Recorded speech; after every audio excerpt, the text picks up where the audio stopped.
실제 상황입니다.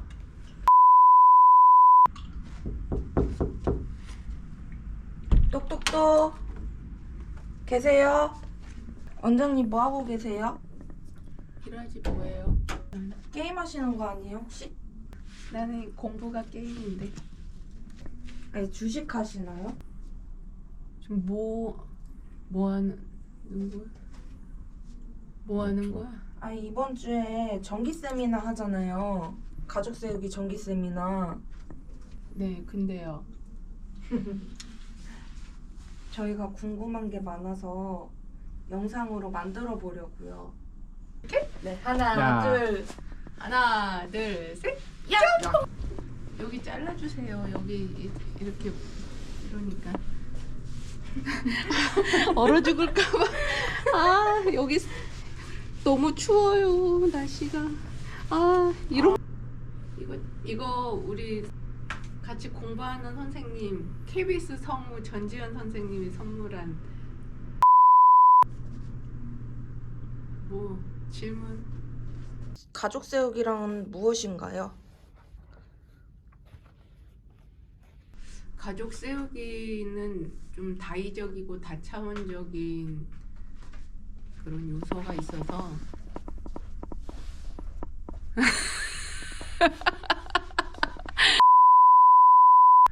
그 가족 세우기 설명하는 거는 이제 사람들마다 가족 세우기를 이해하고 받아들이는 게 조금씩 달라서 오히려 가족 세우기에 왜 관심을 갖게 되었는지 그 얘기를 먼저 한번 해주세요. 그럼 네, 거기에 맞춰서 얘기해 볼게요. 가족 세우기는 제가 스트레스 받거나 업무를 할 때 잘 안 풀릴 때 그때 이제 그런 업무에 대한 이슈로 가족 세우기를 제가 찾았거든요. 가족 세우기 방법이 가족만 작업하는 건 아니에요. 지금처럼 이제 일적인 부분이라든가 일관계에서의 어떤 이해관계, 그리고 동관계, 그리고 조직 내 인간관계 등 다양한 이슈들을 다루거든요. 그래서 가족 세우기라고 하니까 가족만 다루는 줄 알더라고요. 그건 아니고 이 관계를 총망라해서 다 다루기 때문에 가족뿐만 아니라 이제 조직 문제, 일 문제, 돈 문제 그런 것들도 같이 작업을 할 수 있습니다. 지금 구체적으로 어떤 이슈가 있는데요? 그냥 단순 스트레스예요? 그냥 일이 많아서? 일이 치여서? 네, 그때 당시에는 그랬어요. 근데 이제 많은 사람들한테 가족 세우기란 무엇인지에 대한 Q&A를 좀 영상으로 담고 싶어서 질문을 하게 됐는데 어떤 사람한테 가족 세우기가 필요할까요? 가족 세우기는 삶의 다양한 이슈를 다루기 때문에 사실 내가 살면서 풀리지 않는 과제들이 있다. 그러면 거의 가족 세우기에서 다 다룰 수 있습니다. 예를 들어 이제 가족 관계는 물론이고 인간관계, 그리고 자기 삶의 어떤 비전이라든가 내가 왜 살아야 되는지도 모르겠고 좀 막막하고 뭘 해야 될지 모르고 심지어는 이런 주제들도 지금 다루고 있어요. 특히 이제 젊은 분들 오셔서 하기는 해야 되는데 뭘 해야 될지 잘 모르겠다. 그런 분들도 꽤 있거든요. 굉장히 난해한 주제인데도 그게 신기하게도 거기에서 의뢰인들이 어떤 답들을 얻어가더라고요. 사실 저는 뭐 항상 비전이 있고 늘 할 일이 있고 늘 삶이 즐겁고 재미있어서 사실 그런 고민을 한 적이 없는데 이제 그런 고민이 있어서 오시는 분들 작업을 하면서 저도 많이 배우죠. 좀 답답한 일이 있으면 이제 그 부분을 해소하기 위해서 오시는 것도 좋고 또 이제 많은 분들이 이제 트라우마 작업하러 오세요. 특히 트라우마 중에서도 부모로부터 넘겨받은 그 슬픔이라든가 뭐 죽음과 관련된 그런 굉장히 내밀한 그런 트라우마도 같이 작업을 할 수 있고 특히 이제 가족의 죽음 이슈는 그런 건 심리치료로 할 수 있는 영역이 아니거든요. 가족 세우기에서는 죽음을 우리가 상상하는 것보다 훨씬 좀 영적인 차원에서 다루고 있어서 그런 굉장히 깊은 이슈를 가진 분들도 오시죠. 그러면 내가 어떤 트라우마가 있는지 어떻게 알아요? 40이 넘도록 자기한테 트라우마가 있는지 몰랐다고 하는 분들도 계세요. 그런데 이제 자녀를 키우면서 트라우마를 발견하게 된 거죠. 그런 분들 의외로 많아요. 자녀 때문에 오셨는데 알고 보니까 나의 트라우마로 인해서 내가 이제 아이들 양육 그리고 이제 부부관계 그런 부분의 이슈를 계속 만들어내고 있는 거죠. 자신의 트라우마로 인해서 발달 트라우마가 이제 결혼 이후에 재현되는 일들을 겪으면서 자신의 트라우마를 발견하는 경우가 많아요. 그래서 좀 아이 때문에 오신 분들은 대부분 그런 분들이고요. 그리고 이제 요즘은 이제 유튜브도 많고 책도 너무 좋은 책들이 많아서 자신의 트라우마를 일찍 발견하는 젊은 친구들도 많아요. 그래서 요 20대들도 많이 오세요. 트라우마인 줄 알고 오더라고요. 그런 정보들이 넘쳐나니까 자신이 가진 이슈가 어디에서 출발했는지를 알고 오는 그런 분들 의외로도 많아요. 요즘 다 공부 많이 하고 오더라고요. 그러면 트라우마란 무엇이에요? 트라우마는 이제 뭐 보통은 두 가지로 얘기를 해요. 빅 트라우마 같은 경우는 이제 천재지변이나 교통사고나 아니면 이제 성폭행이나 그런 불가항력적인 어떤 환경에서 느닷없이 겪는 그런 큰 트라우마가 있고, 그리고 일상에서 지속적인 스트레스 상황에 노출이 되면서 그것이 트라우마가 되기도 해요. 그래서 지속적인 스트레스 환경에 노출이 되면 거의 대부분 신체화로 와요. 그래서 뭐 소화가 안 된다든지 아니면 뭐 어깨가 아프다든지 등이 아프다든지 배가 아프다든지 아니 머리가 아프다든지 뭐 이런, 그리고 이제 움직임에 있어서 이제 긴장이 높다 보니까 스트레스가 지속되면 그 수의근이라고 그래가지고 이제 우리가 근육이 내가 이제 팔을 이렇게 들어요. 그러면 이거는 이제 수의근이죠. 내가 팔을 들겠다라는 의도를 가지고 이렇게 움직일 수 있는 이런 근육들, 이런 것들을 이제 수의근이라고 하는데, 트라우마가 지속되면 이 수의근이 불수의근이 돼요. 불수의근은 내가 의도하든 의도하지 않든 뭐 상관없이 자동으로 움직이는 것들인데, 그거는 거의 대부분 이제 생명과 관계된 그런 근육들이거든요. 근데 지속적인 스트레스 상황에 노출되었던 그런 분들은 수의근이 불수의근으로 이제 이 변질이 되어 있는 경우가 많아요. 그래서 그런 자세라든가 몸의 형태, 그런 이제 근육이 무장된 그런 상태만 봐도 지속적인 스트레스 상황에 아주 오랫동안 노출되었구나. 아니면 이제 어릴 때 이제 양육 환경, 자기가 이제 성장하면서 살았던 그 환경이 긴장이 높으면 그 자기를 안전하게 보호해주지 못한다든지 아니면 위협적인 어떤 가정폭력 같은 위협적인 그런 환경에 장시간 노출되었다든지 이렇게 되면 이제 속에 긴장이 쌓이는 거죠. 예. 그럼 그게 다 사실 몸으로 다 오거든요. 그래서 몸의 통증이나 움직임에 있어서 자연스럽지 못한, 내 맘대로 움직여지지 않는 그런 것들이 발생을 해요. 그런 것도 다 이제 트라우마 반응이고, 그리고 대표적인 게 이제 어깨는 이렇게 올릴 수도 있고 내릴 수도 있잖아요. 이런 거 이제 수의근이죠. 근데 이제 어깨가 올라갔는데 잘 내리지를 못해. 이렇게 하고 오랫동안 산 거죠. 뭔가 이렇게 보호하려고, 이렇게 안정감을 갖기 위해서 나를 보호하려고 계속 이제 움츠리다 보니까 이게 이제 불수의근이 된 거예요. 그거는 웨이트로 교정이 가능하지 않을까요? 근데 웨이터 하는 저도 이제 웨이트 1대1 코칭을 받았는데 그 선생님이 그러더라고요. 내가 직업이 이러니까 그런 사람들이 또 운동하는 그 센터에 그런 사람이 또 오잖아요.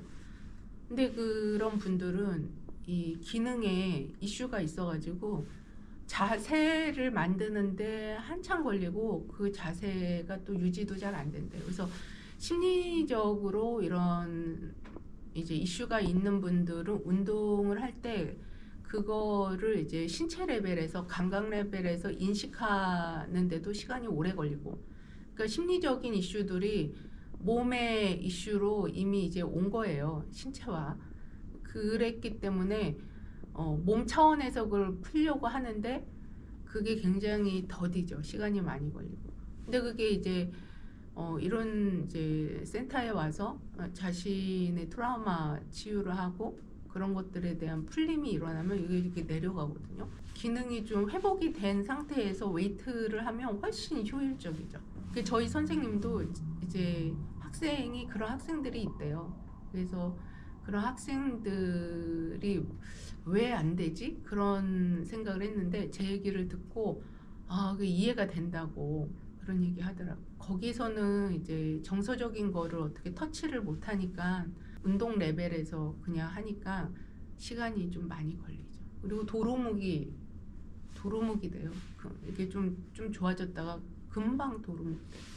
그래서 몸과 마음이 둘이 아니라는 거를 이제 그런 얘기를 들어보면 진짜 몸과 마음이 둘이 아니에요. 하나예요. 몸은 마음에 영향을 미치고 마음은 몸에 영향을 미치고. 빨리 말씀하세요. 선생님. 그리고 제가 궁금한 게 그런 신체화를 이제 웨이트로도 좀 불가능한 부분을 가능하게 이제 내 몸을 좀 편안하게 하려면은 어떤 거를 해야 할까요? 큰 근육을 쓰는 움직임보다 속근육을 쓰는 그런 운동 쪽으로 하라고 권하고 싶고요. 근데 이 중요한 게 인지통합이 돼야 돼. 인지통합. 자기가 자기 몸에 의식이 들어와 있어서 자신이 어떻게 움직이는지 그 운동 감각을 지각하는 고유수용 감각, 이 내재 감각을 계속 활성화시키면서 신경 가소성을 개발하는 거죠. 근데 인지통합이 엄청 어렵잖아요. 그러니까 연습을 해야죠. 한 방에 되는 게 어디 있어요. 얼마나 해야 돼요, 연습은? 그 사람마다 달라서 어떤 사람은 그냥 바로 그냥 하는 사람이고 어떤 사람은 좀 한참 걸리는 사람. 그러면 선생님은 얼마나 걸리셨어요? 저는 한참 걸렸죠. 그냥 하다가 잤어요. 저 같은 경우는 이제 소매틱을 했는데 이게 내 몸의 의식을 집중하면서 움직임을 보다 보니까 몸이 속에 그 속긴장들이 풀리면서 이완이 돼가지고 하다가 그렇게 많이 잤어요. 그러니까 운동 시간이 90분이면 30분 정도 움직이다가 한 1시간 자는 거예요. 그러고 나서 이제 일어나서 딱 보면 완전히 몸이 달라 있는 거죠. 근데 그 잠자는 그 시간이 허투루 쓰는 건 아니에요. 왜냐하면 그 잠자는 그 시간 동안 뇌가 일을 하고 있는 거거든요. 뇌신경이 그동안 이제 직무유기를 했던 것들이 이제 일할 수 있는 몸의 환경이 되니까 뇌가 이제 일을 하기 위해서 재우는 거예요. 그래서 불면증이 너무 안 좋은 거예요. 사람이 잠을 못 자면 기능이 완전 떨어지거든요. 네. 우리 안에서 잠자는 시간 동안 해야 할 일들이 있어요. 근데 그 불면증이 있는 분들은 특히 저랑 같이 소매틱 같이 하시면 좋을 것 같아요. 또 뭐 더 할 얘기가 있나요? 가족 세우기는 가족에 대한 이슈만 다루는 건가요? 그렇진 않고 우리가 가족 관계만 힘든 건 아니잖아요. 네. 네, 가족 관계도 힘들지만 살아가면서 돈 벌려면 얼마나 힘들어요. 돈 관계도 힘들고. 그리고 뭐 친한 사람이 이제 친한 척하면서 돈 빌려달라고 하면 그것도 굉장히 또 돈 빌려줬는데 또 이렇게 돌려주면 좋은데 그 돌려주지 않으면 그것도 되게 골치 아프고 일관계에서 뭔가 열심히 했는데 성과가 제대로 나지 않으면 그것도 힘들고 그리고 뭔가 이렇게 사업을 진행하려고 준비를 싹 해놨는데 어느 단계에서 진행을 못하는 거예요. 심리적으로 뭔가 이제 앞으로 나아가는 것에 대한 억압이 있어서 그런 주제들 그러니까 삶에서 일어나는 수많은 주제들을 다 다뤄요. 근데 이제 이 컨텐츠가 기법 자체가 가족 치료 기법에서 이게 나와가지고 이름이 이제 가족 세우기인데 그 아주 다양한 버전으로 뭐 조직 세우기, 일 세우기, 돈 세우기 이렇게 확장된 버전들이 있습니다. 트라우마가 올라올 때는 어떻게 대처해야 되나요? 일단 숨을 쉬어야 돼요. 어떻게 쉬어야 돼요? 숨을 어떻게 쉬어야 되냐고요? 네. 숨 그냥 자연호흡 내가 숨을 쉬고 있는지만 확인을 해도 좋을 것 같아요. 근데 의외로 이제 안정적인 호흡을 하지 않는 경우도 많아요. 그러니까는 환경이 스트레스가 많은 환경인 경우에는 무호흡 상태에서 지내는 시간도 있어요. 그러니까 스트레스를 계속 받고 누가 막 이제 나를 이제 어떤 압박감에 막 시달리는 그런 환경이야. 상사가 계속 날 쫙 뭐 왕따야 뭐 이러면은 숨도 그런 사람들은 숨 제대로 못 쉬어요. 그래서 내가 숨을 어떻게 쉬고 있는지 그거를 인식하는 것 자체가 사실 하나의 수련이고 치료이기도 해요. 트라우마는 완치가 가능한가요? 트라우마를 이제 질병으로 본다면 그거를 이제 완치라는 말이 있는데 사람의 삶을 어떻게 보느냐 그 세계관에 따라 좀 다를 것 같아요. 이 스트레스는 환경을 우리가 바꿀 수는 없잖아요. 스트레스 환경을 바꿀 수는 없어요. 스트레스는 계속 일어나요. 피곤한 일들은 계속 일어나는데 이런 자극들에 대해서 내 내면에서 어떻게 반응하느냐 그거가 되게 중요한 것 같고 내가 건강하게 반응할 수 있는 힘을 기르는 게 오히려 이제 지혜로운 것 같아요. 어떻게 여기 밖에 있는 스트레스를 통제를 합니까? 불가능하지. 근데 계속 환경에서 일어나는 스트레스들은 우리의 통제 밖에 있는 것들이니까 내가 나를 통제할 수 있는, 내가 나를 관리할 수 있는 그런 방법들을 내가 이제 그런 것도 훈련해서 그런 기술들을 가지고 있는 게 오히려 효율적으로 사는 방법 같아요. 예. 그럼 스트레스를 안 받으려면 어떻게 해야 돼요?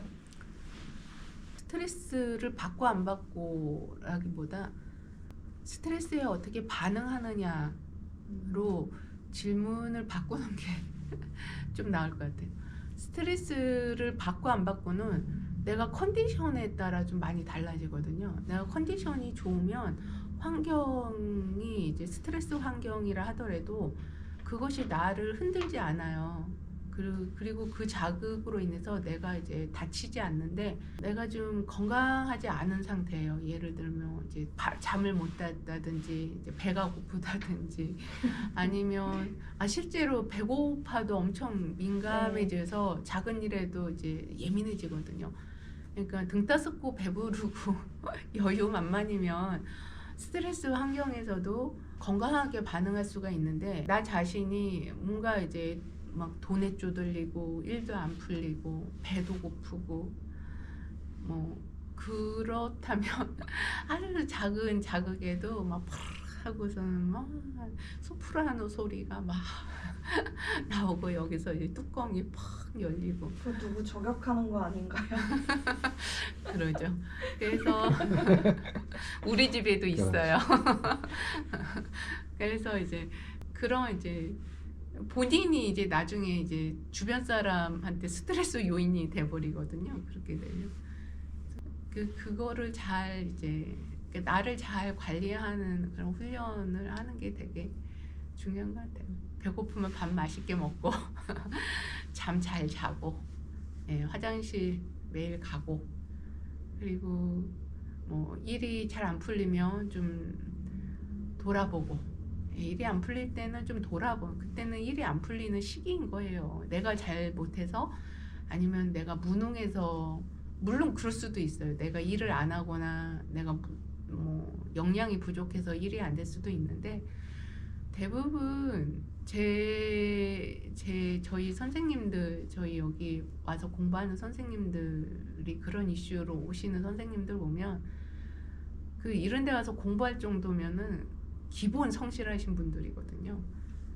그런 분들은 그냥 이제 그 시기, 그런 시기인 거예요. 일이 잘 안 풀리고 환경이 좀 열악하고 뭐 그런 시기인 거예요. 그래서 그런 시기에는 애쓰기보다는 자기를 좀 돌보고 자기 일을 좀 돌아보고, 지금 환경이 이런 좀 안 좋은 환경에서 내가 일을 좀 어떻게 할 건지 재설계를 하고 플랜을 좀 다시 환경에 맞게 짜고, 그렇게 해서 맞춰서 환경에 맞춰서 움직여야지. 일이 잘 안 되는데 돈도 풀리지 않는데 거기서 뭐 애를 쓴다고 한들 그게 뭐 일이 풀리겠어요. 그래서 사람 산다는 거는 자기 기본적인 성실함은 기본이지만 이제 내가 사는 세상이 어떤가, 그리고 나한테 어떤 운이 들어와 있나, 그리고 한국 사회는 어떻고, 외국 나와 관계된 내 일관계에 있는 그 세계는 어떤가, 이런 여러 세계를 중첩된 세계들이 맞물려서 돌아가기 때문에 그런 것들을 좀 관찰을 하고, 자기가 하는 일의 방식에 대해서도 이제 성찰을 하고, 그러면서 이제 일이 잘 안 풀릴 땐 천천히 가셔야지 빠르게 에고의 속도로 가시면은 100% 실패합니다. 예. 일이 안 풀릴 땐 영혼의 속도로 가셔야 돼요. 영혼의 속도.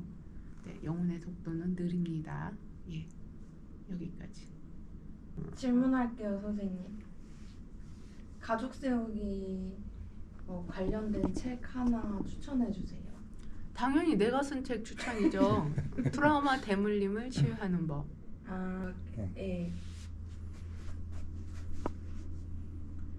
이 책을 보시면 됩니다.